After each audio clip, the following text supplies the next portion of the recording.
சிதம்பரம் அண்ணாமலை பல்கலைக்கழகத்தில் பேராசிரியர்கள் ஆர்ப்பாட்டம்.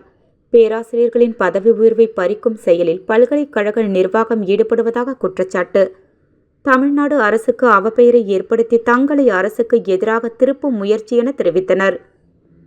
சிதம்பரம் அண்ணாமலை பல்கலைக்கழகத்தை அரசு ஏற்ற பிறகு பல ஆண்டுகளுக்கு பிறகு கடந்த 2019ஆம் ஆண்டு தான் பேராசிரியர்களுக்கு பதவி உயர்வு வழங்கப்பட்டது.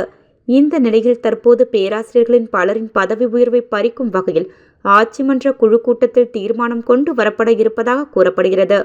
இதற்கு பேராசிரியர்கள் கடும் எதிர்ப்பு தெரிவித்து இருக்கின்றனர். இதை கண்டித்து இன்று பேராசிரியர்கள் ஆர்ப்பாட்டத்தில் ஈடுபட்டனர்.